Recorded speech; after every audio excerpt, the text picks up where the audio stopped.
a little below it, tries to get above it again and fails. So now I've taken this range from this top to my new low, and I find my 50% is right here.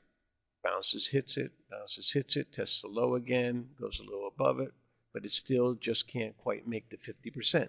So we're dealing with a bear market that keeps only rallying to the 50% level of the last breakdown. Then we find a big breakdown all the way from the last big top here all the way to the bottom, and we go up towards the 50% of the big swing, and we see it doesn't really react. So this is the first sign at the 50% of the last major breakdown that maybe we're not in a downtrend. Even though we see by the pattern we're in an uptrend anyway, with higher bottoms all along here, we regain some stair steps. The fact that we've also gotten past the midpoint of the last major breakdown tells us there's a good chance we will have 100% retracement of that last breakdown, or at least the rule, old lows become future highs. One thing too about the midpoints is often you will find gaps at a midpoint, and the gaps can often reveal buying and selling pressures. So when we first broke down here, we went up, we came back, and we bounced around the midpoint and closed on it, and then we gapped down the next day. So the gap occurred right at the 50% of the swing. And then we had a big breakdown, and at the bottom, our last swing breakdown from here down into here, we see a big elongated bar right at that point. Now usually the gaps occur overnight. They won't occur during the trading day. During the trading day, when you get to one of these levels, you'll get a big runaway elongated bars. The elongated bars are the most powerful, and they always go with the primary direction. So when you see a big bar, you can forecast continued strength, and usually if it occurs at the 50% and it's a big bar, it will go to the 100% retracement. But at this point, not only did it get to 100%, it gapped right on through it because it was 50% of the big breakdown all the way from the top down to the bottom. So breaking through that gives you an indication that maybe we're going to have 100% retracement back to the high. However, sometimes you only get back to the low. Old lows become future highs, which are respected right here. And if it gets through that, sometimes they'll split the difference and go to the midpoint of that first swing down from the beginning of the bear market. And that's what happened in this case. And then you went into a 5-wave. It looks like a correction pattern. So the gaps are very important to at the 50% levels. Also, you can't change a swing unless you break at least back 50%. So let's look at some of these swings. From this little bar chart here of an IBM daily, the first little top here I did in black, and the 50% of that black bar is right here. So in theory, the correction down could have gotten as low as this black bar. It didn't. It was much stronger, rallied up to a higher high. So now I put on the range from the low in red to this top here, and the 50% of that swing would have been here.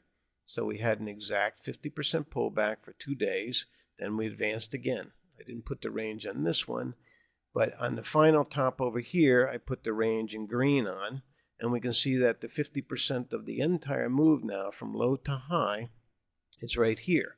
Tried to get there, bounced off it, made a lower top. We start to probe here, but basically once we break it, the whole thing collapses. Now the trend is decisively down because we've broken 50% of the entire range, and we are starting to see lower highs and lower lows on the daily bar chart.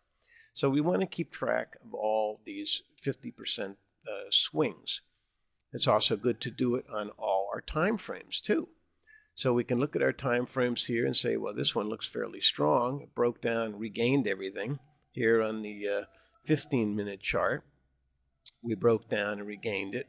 But getting a little more perspective, we see over here on the 60-minute hourly chart, it's a different circumstance. We broke down and we only failed at the 50% rally back. And what appears to be a breakout, this little pattern here, is this big guy and this guy here on the 5 and 15 minutes. So although they look like they're getting back, they may not be. They may be just hesitating at the 50% of the bigger chart.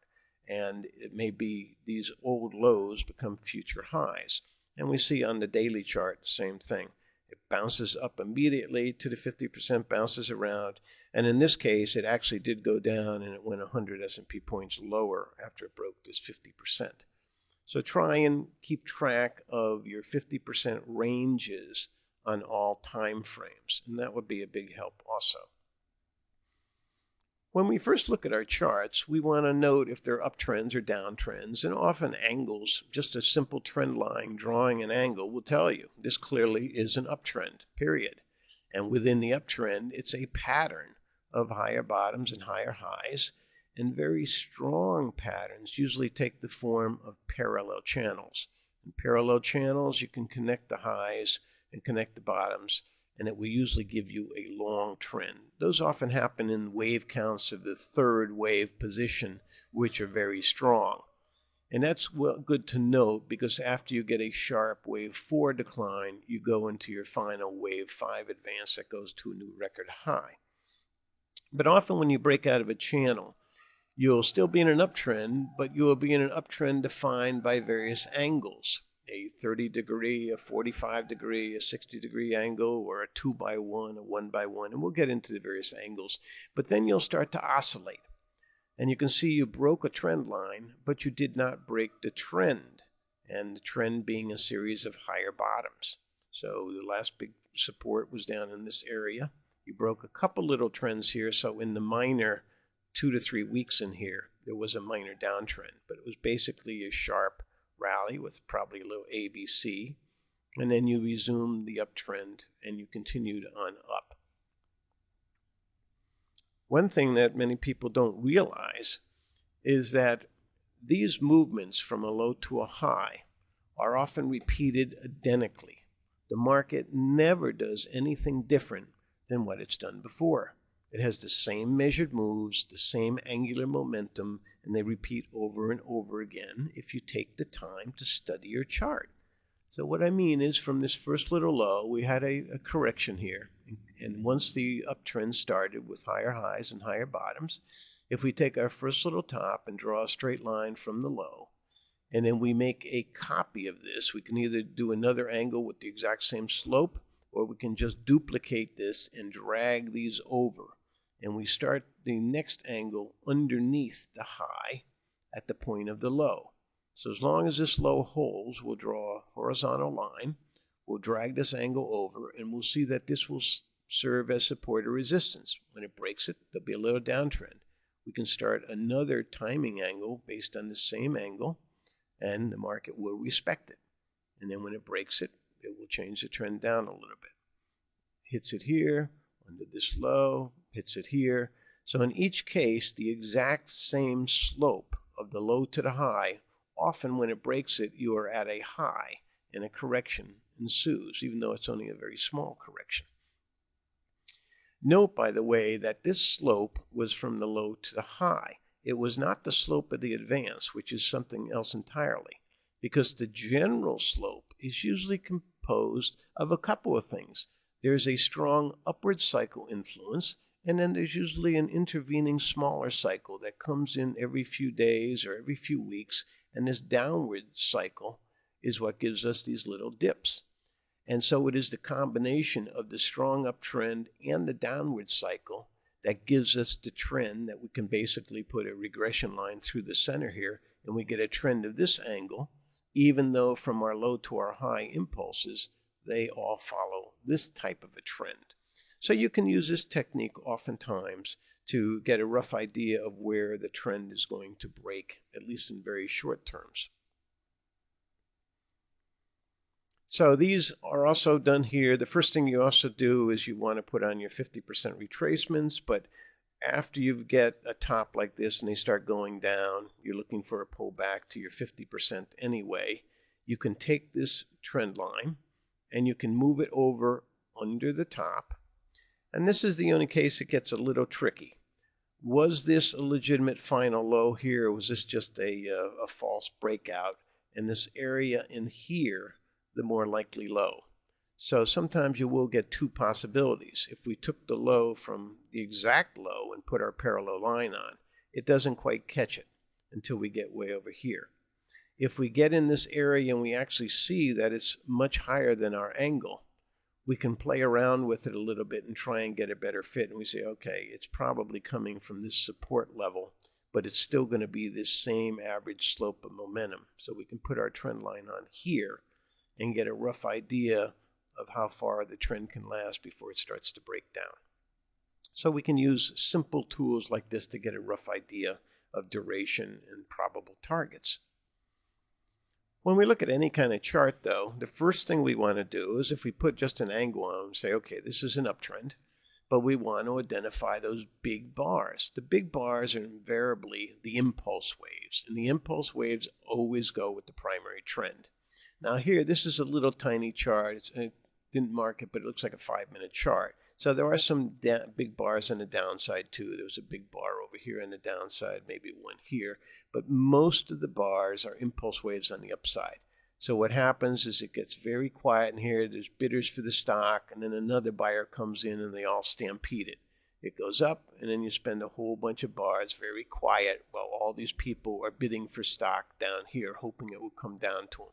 And oftentimes the pullback, you see, only made it to 50% of the initial impulse wave. At the 50% stopped, they couldn't get stock, so they stampede again. And you spend several bars going back to the 50% level of that bar. And this continues until you get one of these intermediate term bigger corrections, which now go down to 50% of the entire run. So that 50% is about here. Then we start going up a very steep angle and another correction, and we find that the longer term steep angle like this is repeated over here, and some of the shorter term ones are steeper. And so we can get a rough idea of how big the corrections might be based on the steepness of these angles.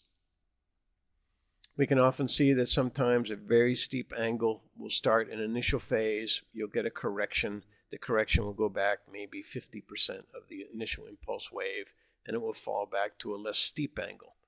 Then the initial angle will kick in again, give you the same corrective type angle, and then it will get caught up with the original long-term trend.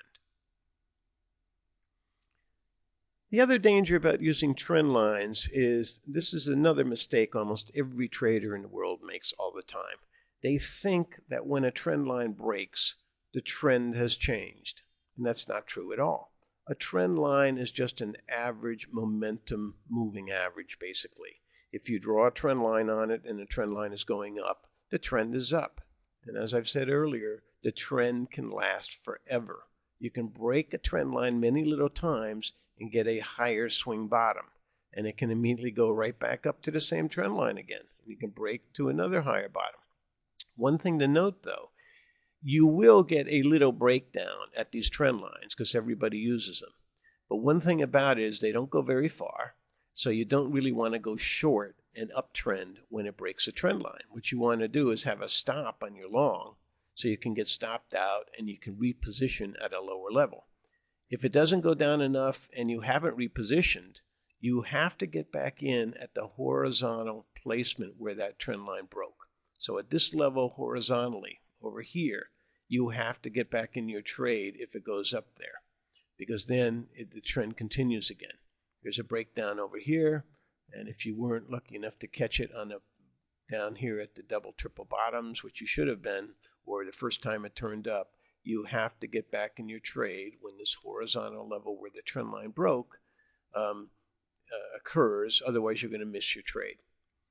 The other thing to note often is, I haven't drawn it on this chart, but if you measure from the point of breakdown to your low, this usually is your target on the upside. If you took a bar this length and added it from here to the upside, it will usually give you a target objective.